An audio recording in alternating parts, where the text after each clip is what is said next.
Asanteni sana popote mlipo, tuko ndani ya Ndimi za Baraka, ikiwa ni idhaa ni Radio Fortune Africa, ukweli burudani, kipindi kizuri kabisa, Mwanga wa Baraka, ukiwa nami hapa Mathew Ndeva na wadau wako wa kipindi hiki kizuri kabisa, na kipindi ambacho kinapendeza mno. Ninaamini ya kwamba unaenda kubarikiwa pamoja nami. Jambo la kwanza leo hii tunamwangalia mtu kwa jina Ibrahimu. Ibrahimu ndiyo ninayetaka tumtazamie leo katika sehemu hii yote, na mambo yatakuwa mazuri tena shwari unaponifuatilia popote ulipo. Mungu akulinde tunaposonga pamoja. Mathew Ndeva, hilo ndilo jina langu. Zote ni mwaminifu, ni Bwana wa majeshi, na jina lake linaishi na kudumu milele. Bila yeye hatuwezi, na ndiposa nasema atende mema na makubwa juu ya maisha yako. Akulinde popote ulipo, akutunze, akubariki, akupe uwezo na nguvu, na uzao wako barikiwe milele. Asante, karibuni Ibrahimu. Leo katika maandiko tunapoangalia mambo kadhaa katika Ndimi za Baraka, tunamwona mtu kwa jina Ibrahimu. Ibrahimu ni jina linalotajika sana katika maandiko, ni baba wa imani, rafiki wa Mungu. Tunasema ni mtu ambaye alikuwa mkaribishaji, aliwakaribisha mpaka malaika nyumbani mwake. Mazuri sana, mtu mtiifu sana, alitii hata anapoongeleshwa na Mungu, anatii na kutenda jinsi Bwana anavyohitaji. Mtu huyu Ibrahimu anaitwa ni baba wa mataifa. Kitabu kile cha Genesis 11:25, yani Mwanzo 11:25, Ibrahimu huyu ni mzaliwa alizaliwa na alikaa katika dunia hii. Ni mtu aliyekuwa katika familia, baba yake aliitwa Tera. Zaidi ya yote alikuwa na ndugu wawili. Ndugu yake mmoja aliitwa Naoli na Arani. Hawa wote walikuwa ndugu zake Ibrahimu. Waliishi katika mji ule ambao unaitwa mji wa Wakalidayo. Katika habari za neno la Mungu, mji ule kwa sasa ndio unaoitwa Iraq ndio mji wa sasa ambao ulikuwa unaitwa mji wa Wakalidayo. Ndio yamaanisha Ibrahimu aliishi hapa duniani. Walikuwa na jamii yake kabisa, walifuga mifugo. Jamaa ama jamii yake Ibrahimu ilikuwa ya wafugaji wa mifugo, walifuga mifugo, na siku zile zao hao walikuwa ni matajiri ambao walikuwa na ng'ombe, mbuzi, kondoo, ngamia, punda, nani. Hao wote walikuwa wanafugwa na jamii ama jamaa ama jamii yake mtu huyu kwa jina Ibrahimu, wakiwa na baba yake aliyoitwa Tera.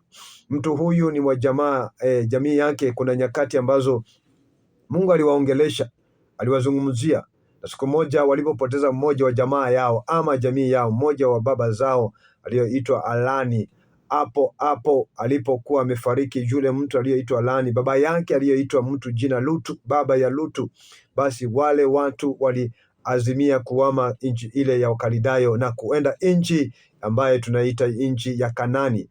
Wakiwa katika barabarani pale njiani, Tera aliaga dunia. Wakiwa barabarani, Tera alipumzika walipokuwa wakiwa pale barabarani wakielekea nchi ya Kanani. Haya ni mambo mtandao, ndani ya mitandao tuko moja kwa moja na tunaendeleza kipindi hiki kizuri kabisa, Ndimi za Baraka. Nalisema nini?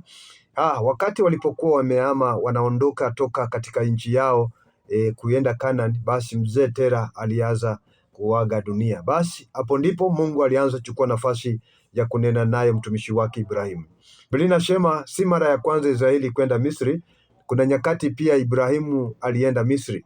Wakati huo alienda na mkewe Sara, na walipofika kule mambo yalikuwa magumu kule, kiwango cha Ibrahimu kusema huyu ni dada yangu na huyu ni ndugu yangu. Hakujitambulisha rasmi kuwa hao walikuwa ama alikuwa ni mkewe, maana kulikuwa na hatari, angepoteza maisha. Maana mfalme Farao wa Misri alikuwa na tamaa nyingi na alikuwa mtu wa ajabu, hakuogopa hata wake wa watu. Basi ikawa ajitambulishe kama dada yake, lakini Mungu alisababisha wakatoka tena kule, wakarejea taifa lao, taifa la Kanani. Sara jina lake linamaanisha mama wa mataifa, maana ndilo jina ambalo Mungu alimpa, na ukiangalia mzee Ibrahimu anamaanisha baba wa mataifa. Mji ule wa Alani, walipokuwa wamefika mji ule ambao unaitwa mji wa Alani, miaka ikiwa ni miaka 205, ndio wakati Tera alikuwa ameaga dunia. Baada ya kifo chake Tera, basi unaposoma kitabu kile cha Mwanzo 12:13, Mungu akaanza kuongea sasa na Ibrahimu moja kwa moja. Jambo la kwanza katika tamko la baraka, maana tuko ndani ya Ndimi za Baraka, Mungu akatamka katika Ndimi za Baraka, akamwambia nitakufanya wewe kuwa taifa kubwa, akamwambia Ibrahimu, jambo la kwanza, nitakufanya kuwa taifa kubwa. Anatamka ndimi za baraka. Tazama jinsi maandiko yako wazi ya kwamba Mungu hutamka baraka juu ya watoto wake. Jambo la pili anasema hivi, nami nitakufanya wewe kuwa taifa kubwa. Jambo la kwanza. Jambo la pili, nitakulinda juu, nitalikuza jina lako, nitalikuza jina lako. Yaani jina lako Ibrahimu litakuzwa. Na kweli hata mpaka leo hii Bwana alitamka siku zile za Ibrahimu, na hata leo hii jina la Ibrahimu lingali kubwa katika taifa, katika mataifa na dunia nzima. Jina lake ni kubwa kabisa, baba wa imani.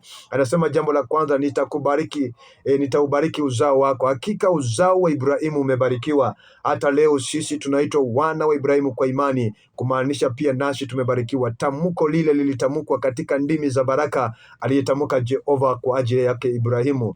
Naye alisema jambo la nne, nanyi atakulinda, atakulinda, atakuwa pamoja nawe, na atakaye kulaani atalaaniwa, na naye atakaye kubariki atabarikiwa. Hiyo ni 5:6. Atakaye kulaani atalaaniwa, atakaye kubariki pia nami nitambariki. Fanya hivyo basi. Mtu yule, kwa sababu mtu yule ni mtu mkubwa. Ibrahimu, mtu wa dhamana sana, ana sifa zake. Ni mtu mkubwa ambaye alikuwa anapenda utiifu, na tena ni mtu aliyekuwa mtu baba wa imani, aliyekuwa anatika mizizi ndani ya imani. Mwanzo 13:14, baraka baada ya kutenda kazi hii yote na kuachana na Lutu, maana baada ya kutoka Misri walitengana na Lutu. Lutu akaenda sehemu nyingine, naye akaenda sehemu nyingine.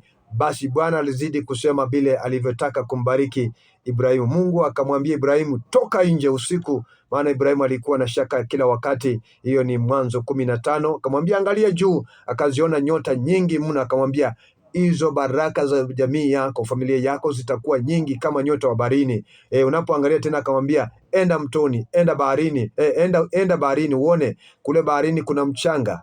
Jamaa yako itakuwa nyingi kama mchanga wa bahari, na baraka zako zitakuwa nyingi kama nyota ya angani. Haya ni baraka mbili ambazo Bwana alitamka kwa Ibrahimu. Nasema nini? Endelea kutufuatilia katika idhaa hii ya Radio Fortune Africa, na siku zote utaona hizi baraka tele tukizitamka. Tuko hapa kwa ajili yako, na tutahakikisha tunakupa kitengo hiki kizuri cha ndimi za baraka, baraka zinazoonekana katika maandiko na jinsi Bwana anavyonena na watumishi wake. Matthew Ndeva ndio jina langu. Radio Fortune Africa, ukweli na burudani ndio redio. Kipindi kizuri kabisa, mwanga wa baraka, nami Matthew Ndeva nasema asante kwa vipindi bora, matangazo yenye tija, ukweli na burudani.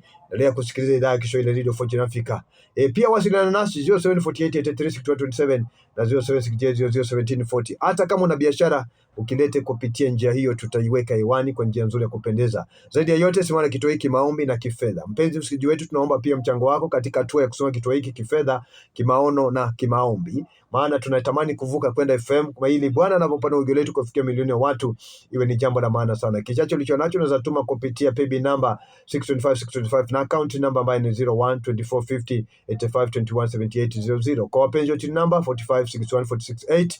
Matthew Ndeva ndio jina langu. Endelea kunifuatilia kwa mitandao ya kijamii na itakuwa ni baraka sana. Asante, karibuni popote mlipo. Mungu wa amani awalinde, awatunze na wabariki.